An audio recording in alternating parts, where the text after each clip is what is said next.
जो आप चाहते हैं वो आपको मिलेगा ही मिलेगा बेटा, वो आपको 100% मिलेगा, उसे मिलने से कोई नहीं रोक सकता, क्योंकि कंसिस्टेंसी और प्रैक्टिस। कंसिस्टेंसी देखो, आपको मैं बताता हूँ कि कंसिस्टेंसी कैसे बांधी जा सकती है आपकी पढ़ाई में। बहुत से बच्चे हैं जो कंसिस्टेंसी नहीं बांध पाते हैं, किसी भी चीज को जब स्टार्ट करते हैं तो उनका शुरू का पैशन रहता है, फिर धीरे धीरे वो पैशन घट जाता है और उनकी कंसिस्टेंसी भी बिल्कुल खत्म हो जाती है। मैं इसके ऊपर आपको एक ऐसा फॉर्मूला बता रहा हूँ, आपकी सक्सेस को हासिल करने के लिए एक ऐसा फॉर्मूला है कि जिससे आप अपनी सक्सेस को हासिल कर सकते हो। और एक आपको आज एक छोटी सी कहानी भी बताएंगे जिसके थ्रू आपको ये लग सके कि आपकी कंसिस्टेंसी आपके लिए कितनी जरूरी है, कितनी इंपॉर्टेंट है। ठीक है बेटा, तो देखो क्या होता है कि जिसको भी सक्सेस चाहिए उसको पैशन प्लस कंसिस्टेंसी दोनों चाहिए। पैशन माने कि अपनी इस जीत को हासिल करने के लिए आपके अंदर एक जुनून होना चाहिए, एक जोश होना चाहिए कि मैं ये करूंगा, मैं करके दिखाऊंगा। और दूसरा, इसे करने के लिए उसकी जो जितनी भी चीजें उसे रोज यानी एक कंसिस्टेंसी के साथ एक लगातार प्रयास करते रहना चाहिए, वो चीज हमेशा हासिल होके रहती है। ठीक है, तो बोलते हैं passion plus consistency is equal to success. आप किसी भी बड़े इंसान को उठाकर देख लो, जो बड़े बड़े एम्पायर खड़े हैं, जिनके जो आज दुनिया में सबसे सक्सेसफुल हैं, उनको देख लीजिए। जैसे आपके अडानी हैं, अंबानी जी हैं, एलोन मस्क हैं, और भी हैं, बहुत से लोग हैं। तो आप इनको देख लो, इनकी जो हिस्ट्री है उसे उठाकर देख लो। देखो, मैं आज आपको एलोन मस्क की एक कहानी बताता हूँ, उनके जीवन की एक ऐसी सिचुएशन जिससे वो आज दुनिया के रिचेस्ट मैन माने जाते हैं। उनकी ये सिचुएशन क्या थी, मैंने इनकी बायोग्राफी में पढ़ा है कि एलोन मस्क ने जब अपनी एक कंपनी स्टार्ट की थी स्पेस एक्स के नाम से, ये नासा और इसरो की तरह कंपनीज ये सैटेलाइट को लॉन्च करती हैं। ठीक है, तो स्पेस एक्स जब उन्होंने स्टार्ट की थी तो उन्होंने बहुत पैसा लगा करके जब पहली जो मिसाइल लॉन्च की थी, जो पहली सैटेलाइट लॉन्च की थी, तो वो फेल हो गई थी। उसका क्या हुआ, तो वो हो गई थी फेल। ठीक है, उसके बाद में उन्होंने फिर से प्रयास किया उसी चीज को, लोगों से पैसा उधार लेकर के और सारी चीजें इकट्ठी करके उन्होंने फिर से उसी अपनी कंपनी में स्पेस एक्स के नाम से जो उनकी कंपनी है उसमें उन्होंने दोबारा से पैसा लगा करके सैटेलाइट को सेकेंड टाइम लॉन्च किया, तो वो फिर फेल हो गई। अब तीसरी बार क्या होता है कि तीसरी बार उनका बिल्कुल जो पैशन था वो थोड़ा कम हो गया था, लेकिन उन्होंने कंसिस्टेंसी नहीं छोड़ी। उन्होंने कहा मैं इस बार फिर करके देखूंगा। अब इस बार नौबत इस चीज पर आ गई कि उन्होंने अपना सारा मकान, दुकान, सारी चीजें बेच करके अपने आप को शिफ्ट किया अपने ऑफिस में, और जो चीजें उन्होंने बेची थी उनसे जो उनको पैसा मिला, उन्होंने तीसरी बार सैटेलाइट को लॉन्च किया, उसको दोबारा से अपनी कंपनी में लगा करके एक सैटेलाइट लॉन्च की, और वो आज सक्सेस हो गई। तो आज आप जानते हो कि एलोन मस्क दुनिया के रिचेस्ट मैन माने जाते हैं। ठीक है, ये ले लीजिए। और भी हैं, राइट ब्रदर्स का नाम सुना है आपने, और जो आपके बल्ब के आविष्कार थे उनका नाम सुना, उनकी भी कुछ इसी तरीके से हिस्ट्री थी। ठीक है, अब एक और ले लीजिए, जैसे KFC को आप सभी लोग जानते हैं। KFC के जो मालिक हैं, उन्होंने जब अपनी पहली डिश लॉन्च की थी, पहली डिश जब उन्होंने बनाई थी, तो उन्होंने कहते हैं कि 1000 घर के दरवाजे खटखटाए थे। जब वो पहले पर गए तो वहां से उन्हें भगा दिया गया, दूसरे पे गए नहीं मिला, तीसरे पे गए नहीं बिकी उनकी वो डिश, चौथे पे गए तो वहां से तो उन्हें गालियां और धक्के मारकर भी निकाल दिया गया था। लेकिन ऐसे ही उन्होंने कंसिस्टेंसी के साथ एक घर नहीं, 2 घर नहीं, 3 नहीं, 4 नहीं, 5 नहीं, लगातार उन्होंने रोज 1, 2, 3, 4 घर में रोज दस्तक दी।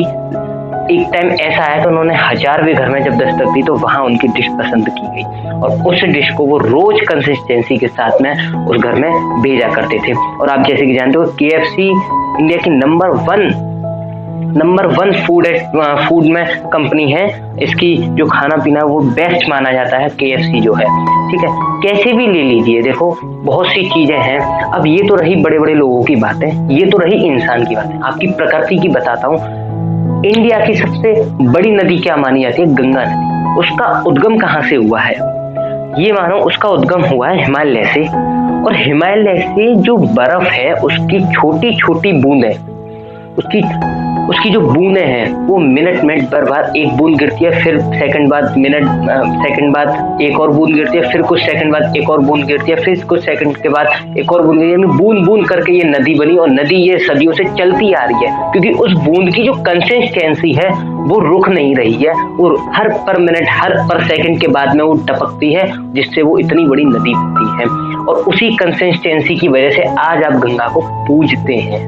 मैं यही बताना चाहता हूँ कि कंसिस्टेंसी और पैशन जिस व्यक्ति के पास है, जब वो पहली बूंद गिरी होगी, दूसरी बूंद गिरी होगी तो कोई असर नहीं पड़ा होगा, लेकिन पता थी कि ये पैशन चलता जाएगा, कंसिस्टेंसी होती जाएगी तो एक नदी बन जाएगी। तो यही बताना चाहता हूँ, अगर आपके पास पैशन और कंसिस्टेंसी है तो आप अपने हर काम में सफल हो सकते हैं, बिल्कुल सफल हो सकते हैं अगर आपके पास कंसिस्टेंसी है तो। ठीक है, कैसे भी उदाहरण ले लीजिए, जैसे कि बच्चे बहुत से कहते हैं कि सक्सेस कैसे मिलेगी और किसी चीज में सफल कैसे होना, उसके लिए आपने एक बचपन में या पहले के टाइम पर एक कहावत चलती थी कि करत करत अभ्यास के जड़मते होत सुजान, रसरी आदवत जात जात के सिल पर परत निशान। कहने का क्या मतलब है? कहने का ये मतलब है कि आप अभ्यास करते जाइए, अभ्यास पे अभ्यास, अभ्यास पे अभ्यास, जो आप चाहते हैं वो आपको मिलेगा ही मिलेगा बेटा, वो आपको 100% मिलेगा, उसे मिलने से कोई नहीं रोक सकता है, क्योंकि कंसिस्टेंसी और प्रैक्टिस एक ऐसी चीज है। और तीसरी ये पैशन एक ऐसी चीज है जिससे आप कुछ भी हासिल कर सकते हो। ठीक है, अब बात आती है बेटा किस चीज की, कि कुछ एक उदाहरण मैं आपको दूं, जैसे कि शुरू में जो लोग जिम जाते हैं वो क्या करते हैं कि पहले दिन गए और पहले दिन जाकर के वो अपने ट्राइसेप्स देख रहे हैं, बाइसेप्स देख रहे हैं, थाइस देख रहे हैं और अपनी बैक को देख रहे हैं, है ना, लेकिन नहीं कोई असर हो रहा है। तो एक दिन का तो है नहीं, वो एक दिन जाएगा, 2 दिन जाएगा, तीसरे दिन देखेगा तो ज्यादा असर नहीं पड़ेगा। तो 90% लोग शुरू में ही कह देते हैं कि मुझसे नहीं होगा। लेकिन अरे भाई तुम जाओ तो सही, करो तो सही, होगा, क्यों नहीं होगा, एक दिन जरूर होगा, एक दिन आज नहीं तो एक ना एक दिन होगा जरूर। ठीक है, और ये देखो सफल का भी पतन होने में देर नहीं लगती। आप लोग ये ना सोचें कि एक बार हमने मेहनत कर ली तो फिर जिंदगी भर के लिए आप फ्री हो जाएंगे। नहीं, मेहनत तो आपको जिंदगी भर करनी है, चाहे आप कितने भी सफल हो जाओ। विराट कोहली को आप जानते हो, दुनिया अपनी इंडिया में सबसे बेस्ट बैट्समैन माने जाते थे और आज भी हैं। लेकिन बीच में क्या हुआ कि उन्होंने अपनी जो सक्सेस का रास्ता, जो क्रिकेटिंग लाइन थी, उसको छोड़ करके उन्होंने एडिंग करना स्टार्ट कर दी, है ना, ब्रांडेड्स निकालना स्टार्ट कर दिया। तो उस चीज को छोड़ के वो इस चीज में आ गए, पैसा कमाने पर उन्होंने फोकस किया, उन्होंने अपनी चीज को छोड़ दिया। तो हुआ क्या कि इस बार पहली बार विराट कोहली का भी खत्म हो गई, है ना, और क्या कहते हैं, उनकी जो सफलता का राज था उन्होंने उसे छोड़ करके थोड़ा सा आगे बढ़े तो उनको ये झेलना पड़ा। तो मैं यही कहता हूँ कि आपको एक बार मेहनत करने के बाद में ये नहीं कि आपको जिंदगी भर आप फ्री हो गए, नहीं।